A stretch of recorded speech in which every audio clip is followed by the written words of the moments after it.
The day HOA Karen decided my private farm road belonged to her, she probably thought she was enforcing another neighborhood rule.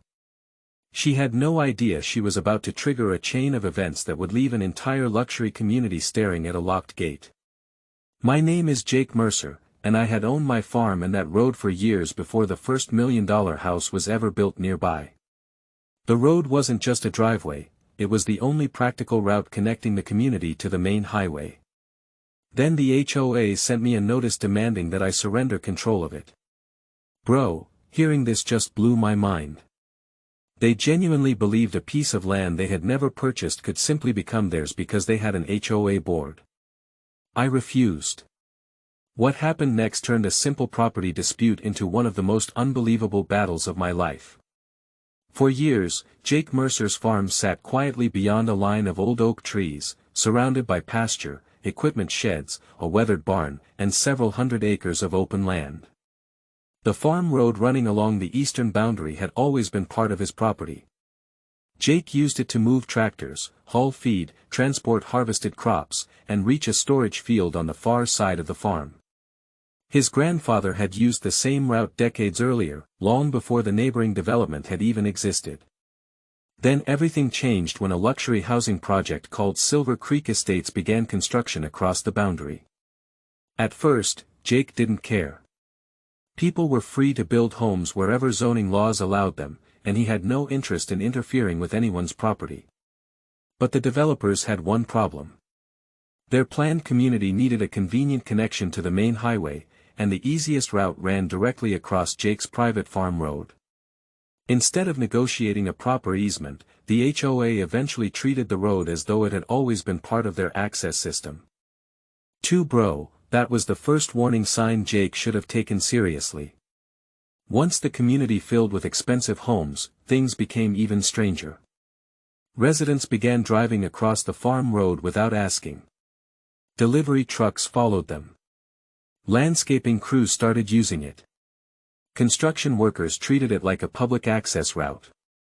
Jake initially allowed limited use because he didn't want unnecessary conflict with his new neighbors. He even placed a simple sign near the entrance explaining that the road was private property and asking unauthorized vehicles to stay off it. For a while, that seemed to work. Then the HOA board sent Jake an official-looking letter claiming the road was essential to community access and accusing him of interfering with residents' established rights. Jake read the letter twice because he genuinely couldn't believe what he was seeing. The HOA wasn't asking permission. They were demanding control. Jake pulled out his property records, old surveys, tax documents, and the original deed showing that the road remained within his parcel. Everything pointed in the same direction, the road belonged to him. There was no simple transfer of ownership hidden in the paperwork, no obvious easement granting the HOA unlimited control, and no agreement giving the community permanent authority over his property. Still, the HOA escalated. Their next notice demanded that Jake remove his gate and keep the road accessible at all times. They claimed emergency vehicles and residents depended on it. That argument sounded serious, but Jake noticed something the board apparently hadn't considered. The community had another legal access route through a separate entrance, even though it was less convenient and required additional maintenance. That was when Jake realized this wasn't really about safety. It was about convenience and control.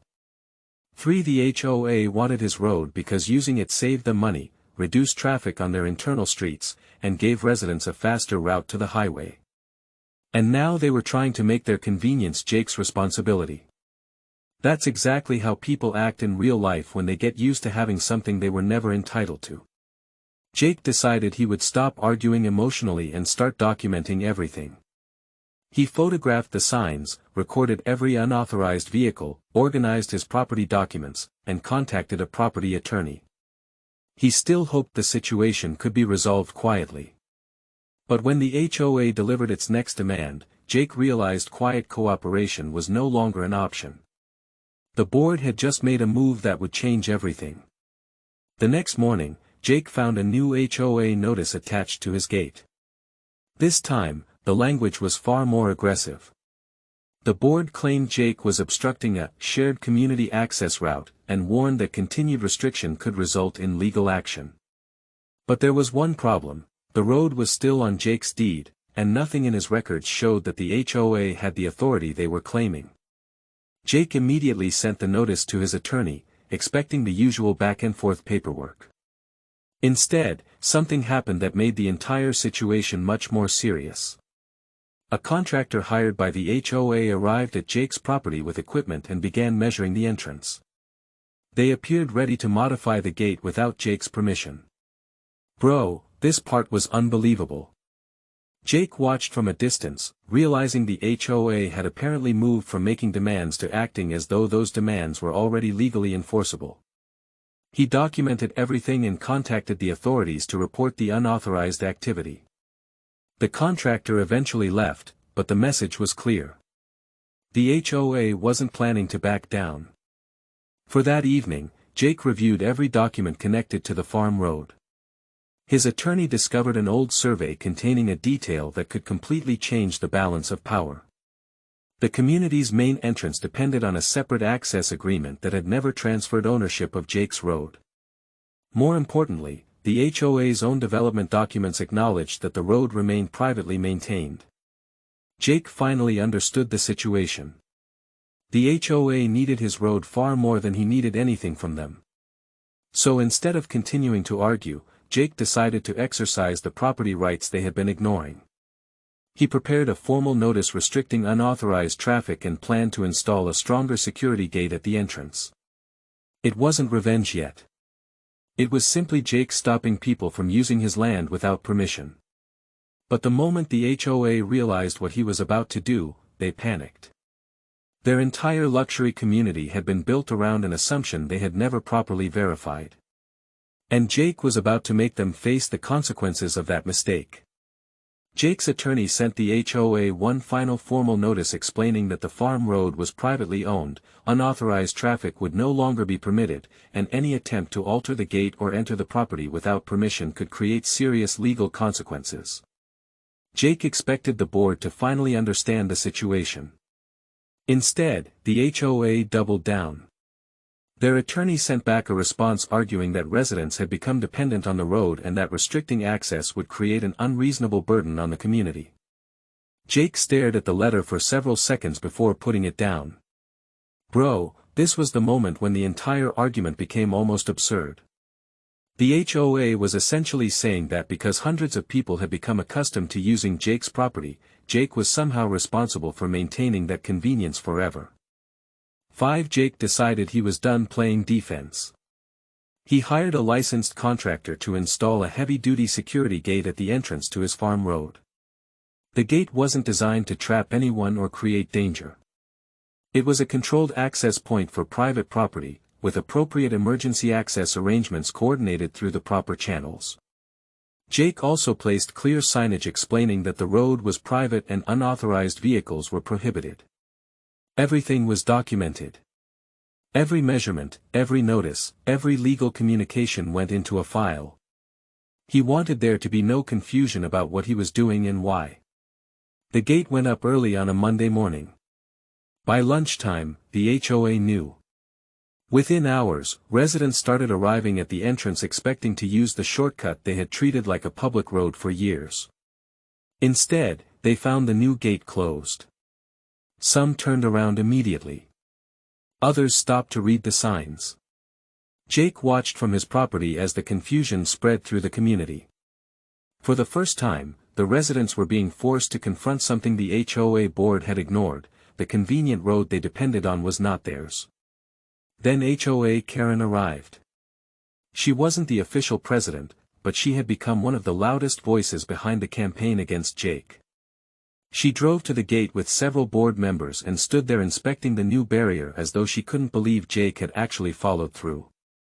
The group contacted the HOA's attorney and demanded immediate action. But Jake didn't argue with them. He simply stayed on his property and allowed the legal process to speak for itself. That afternoon, the HOA called an emergency board meeting. The board's biggest problem was not the gate itself. It was the fact that their own records appeared to contradict their previous claims.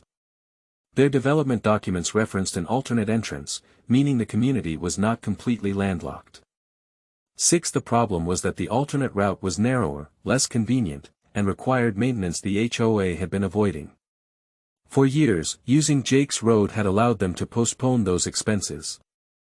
Now that Jake had closed his private road, those neglected responsibilities suddenly became impossible to ignore. And then came the twist. Jake's attorney discovered that the HOA had previously collected substantial fees from residents for road maintenance and infrastructure connected to the community's official entrance. Yet some of that maintenance had never been completed. The board had apparently relied on Jake's private road as an unofficial pressure release valve while allowing their own access infrastructure to deteriorate. Jake couldn't help but shake his head when he learned this. The HOA had spent weeks threatening him over a road they didn't own while neglecting the road they actually did control. That's exactly how entitlement works. People become so focused on taking something from someone else that they forget to manage what already belongs to them. The next morning, the HOA sent another demand, insisting Jake reopen the gate immediately. Jake's attorney responded with a simple legal position: Jake was not preventing the community from using its own documented access route. He was merely ending unauthorized use of his private property. That response changed the tone completely. The HOA realized they couldn't simply order Jake around anymore. But Karen still wasn't finished. She pushed the board to pursue emergency legal action, convinced that a judge would force Jake to reopen the road because so many residents depended on it. The HOA apparently believed inconvenience would outweigh ownership. Jake, however, had something they didn't have: documentation. His attorney prepared the original deed, surveys, maintenance records, photographs, correspondence, and evidence of the alternate community entrance. 7. Everything was organized chronologically. Every HOA demand was matched against the actual property records. Every claim was compared with the documents the HOA itself had filed years earlier. When the hearing finally arrived, the HOA entered confident that the situation would be resolved quickly. Jake walked in carrying a single thick binder. The judge reviewed the documents carefully. The HOA argued that residents had relied on the road for years and that suddenly closing it created hardship. Jake's attorney didn't dispute the inconvenience. Instead, he pointed out that inconvenience did not automatically create ownership rights. The community's reliance had developed because the HOA had allowed residents to use Jake's property without securing the necessary legal authority. Then the alternate access documents were presented. The room became noticeably quieter. The judge asked why the HOA had not been maintaining and using its own designated entrance. The board struggled to provide a convincing explanation. Their argument had been built around the assumption that Jake's road was necessary, but the documents showed it was primarily convenient. That distinction changed everything. The judge declined to force Jake to reopen the private road and emphasized that the HOA needed to resolve its access issues through the rights and infrastructure it actually possessed. Jake walked out of the courthouse without celebrating. He wasn't interested in humiliating anyone. He simply wanted his property respected. But the consequences hit the HOA almost immediately. The community now had to repair its neglected entrance, address internal traffic problems, and deal with angry residents who had suddenly discovered that their convenient shortcut had never been guaranteed. Karen had spent weeks trying to seize control of Jake's farm road. In the end, Jake never had to seize anything from them. He simply closed his own gate. 8. And that one gate forced an entire luxury community to confront the difference between having access to something and actually owning it. After the court hearing, Jake expected the situation to finally calm down, but the real consequences were only beginning. The HOA could no longer pressure him into reopening the private farm road, and that meant the community had to deal with the infrastructure it had neglected for years. The alternate entrance suddenly became the most important road in Silver Creek Estates. Unfortunately for the residents, it was in terrible condition. Sections of pavement were cracked, drainage was damaged, and several signs had become almost impossible to read. What the HOA had considered a minor maintenance issue suddenly became an urgent problem because hundreds of residents now had to use that route every day. The board called another emergency meeting, this time without Jake being the target of the discussion. Residents were furious. Some complained about longer drives, others questioned why the HOA had allowed the community to become so dependent on a private road that didn't belong to them. A few residents even asked why their association fees had been collected for years if the official entrance had been allowed to deteriorate. Bro, this was the part Jake found almost ironic.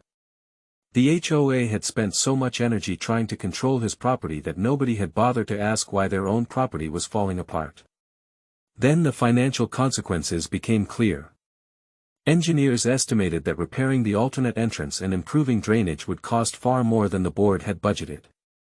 The HOA had little choice but to increase assessments and redirect funds from other community projects. Landscaping upgrades were postponed. A planned clubhouse improvement was cancelled. Several decorative projects were shelved.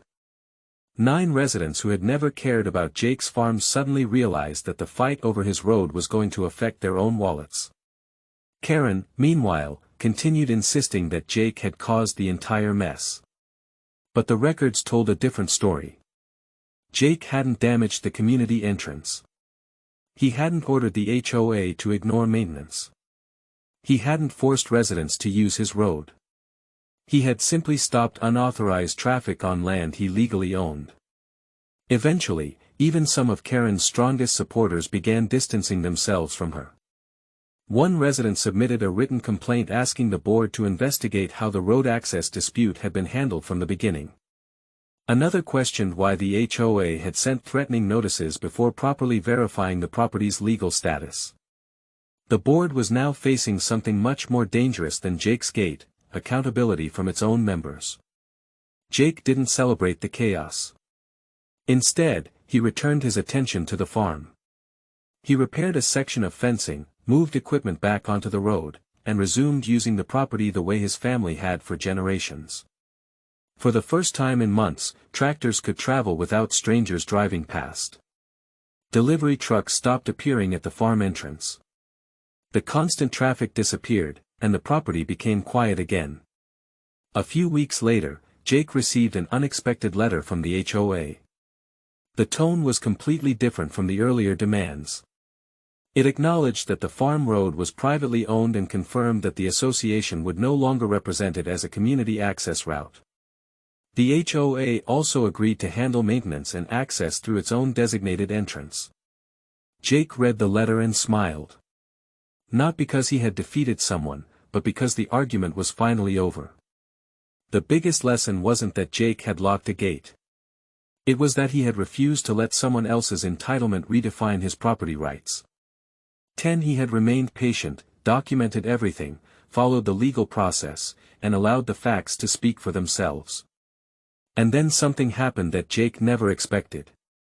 One evening, a resident from Silver Creek Estate stopped near the farm entrance.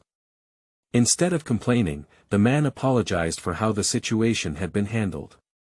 He admitted that most residents had never realized the road was private. They had simply assumed the HOA owned it because everyone used it. That conversation stayed with Jake. It proved how easily assumptions can become accepted as facts, especially when nobody questions them. The HOA had made an assumption. Residents had repeated it. Eventually, the assumption became treated like reality. But property records don't care about assumptions. Jake's gate had simply exposed the difference. Months later, the farm road remained closed to unauthorized traffic. The community's alternate entrance was fully repaired, and residents adjusted to using it. The HOA eventually stopped mentioning Jake altogether. For Jake, life went back to normal. He still drove that old farm road every morning. He still passed the same oak trees, the same barn, and the same fields his family had cared for years. The only difference was that now, when Jake reached the gate, he knew exactly what it represented. It wasn't revenge. It was a boundary. And sometimes, the most powerful comeback isn't taking something away from someone else. It's simply refusing to give them something that was never theirs in the first place. Looking back, Jake's story proves how quickly convenience can turn into entitlement when nobody challenges it. The HOA didn't lose Jake's road because he played dirty, they lost access because they assumed ownership without properly verifying the facts. Bro, that's the part that really gets me. 11 Sometimes the smartest revenge is simply standing your ground, documenting everything, and letting the truth do the work. Jake didn't destroy the community or attack anyone. He just locked his own gate and stopped allowing unauthorized access. If you enjoyed this story, subscribe for more HOA conflicts, unbelievable property battles, and satisfying karma stories. And tell me in the comments, would you have locked the gate too?